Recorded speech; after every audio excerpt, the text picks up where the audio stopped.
Bondi 6? Bondi 6? Bondi 6? Bondi 6. Bondi. Today I'm going for a first run in the Hoka Bondi 6.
9.44 miles, 9 minutes, 13 seconds per mile, 139 beats per minute for my run commute home today. Leaving work a little bit early for the holiday weekend and having ultimately a really great time in the Hoka Bondi 6. But before I get to my detailed thoughts on this shoe, let me go over some disclosures. This is a shoe that was sent to me for the purpose of review. However, no one's paying me to wear the shoe or to make this video, and no one's going to get a chance to preview any of this footage before you guys get to see this video on YouTube. Now, with the disclosures out of the way, let's talk about the Hoka Bondi 6. This is Hoka's most cushioned shoe, the max cushioniest of the max cushion shoes, stack height upon stack height. It is the tallest shoe that I think I've ever run in and the most EVA foam I think that I've ever seen in a shoe. It's the Hoka-iest of the Hoka shoes as well. Just looking from the design, I feel like 2019 was a year that Hoka took a little bit of like a refinement, of a turn in terms of its direction, still holding on to its Hoka-ness, but having a bit more of a polished look to it, something that I've really liked. But this Bondi 6 is kind of like, all right, when we're going max cushion, we're going full Hoka as well. I feel like that's what's going on here. It looks like a Hoka through and through. There's no mistaking this thing at all. In terms of the upper, we have a very flexible mesh material up in the toe box, which I thought was really nice. And there's lots of cushioning towards the heel cup and around the back of the foot here. But it's not the most plush upper I've ever seen. I was expecting something like Lazy Boy plush, like super plush and comfortable from a max cushion shoe.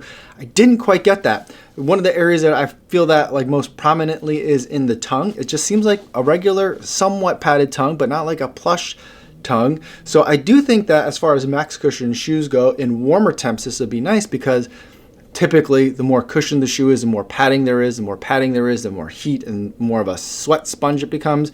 But this I don't think has quite so much of that. Not that I have to worry about sweat right now in Chicago when it's winter and it's really cold out there.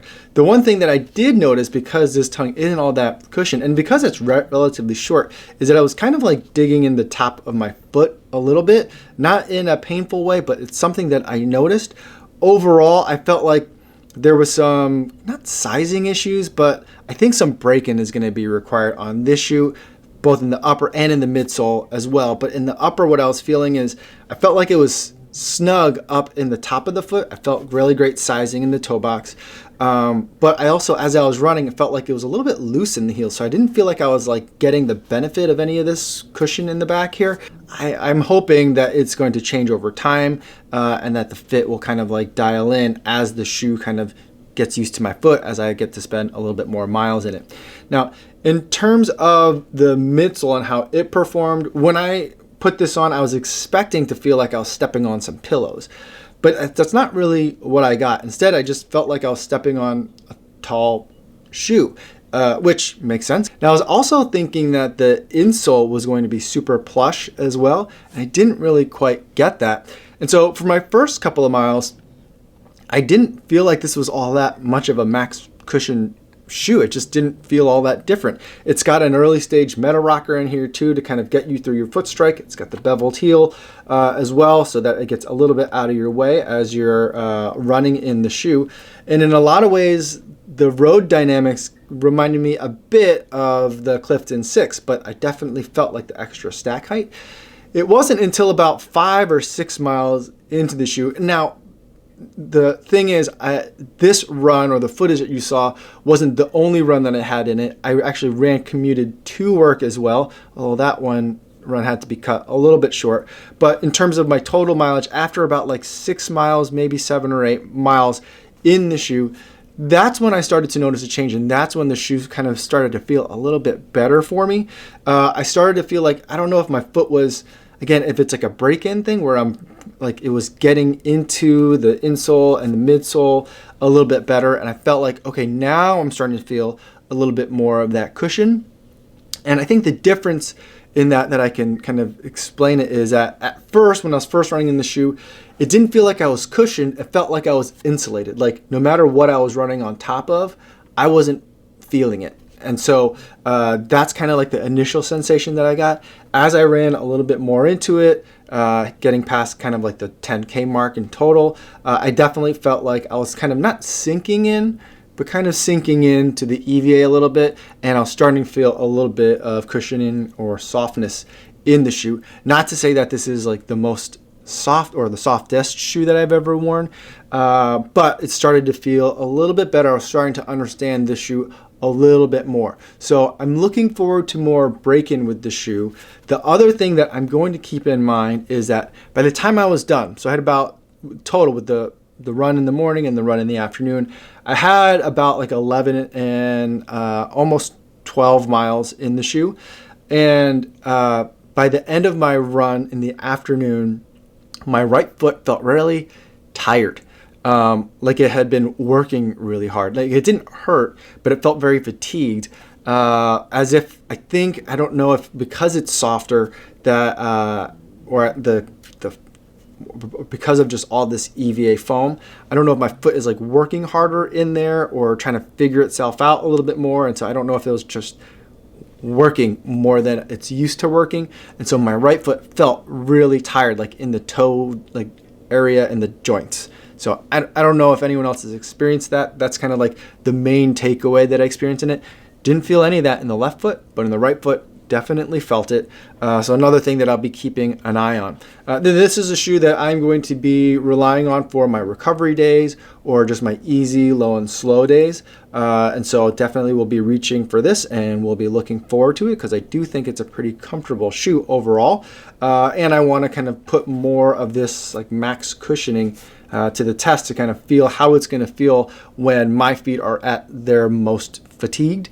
So that's kind of like the approach that I'm going to take for this shoe. That's where I would reach for a max cushion shoe, is on those tired days. And so I'm going to approach this shoe with some tired days. As we're nearing the Houston Marathon, I've got a lot of harder workouts, a lot of longer runs coming up. So I'm going to have plenty of recoverying to do. So I'm looking forward to having this shoe kind of in the lineup right now to give it some more thorough testing. So those are my thoughts after my first run in the Hoka Bondi 6. Let me know in the comments if you've run in this shoe and what you guys think. I'd love to hear more about it down there, or if you have any questions, just feel free to let me know. I'd love to talk to you. But before I go, I do want to remind you guys about the charity runner for this week. This week is Melissa Sawyer, who's going to be running the Museum of Aviation Half Marathon and raising money for the Epilepsy Foundation. I was happy to donate $70 to Melissa's fundraising efforts, and I'll post a link in the description in case you'd like to learn more. That's all I have for today, everybody. Thanks so much for making it all the way to the end of the video, and I'll see you tomorrow. Yo, what's going on?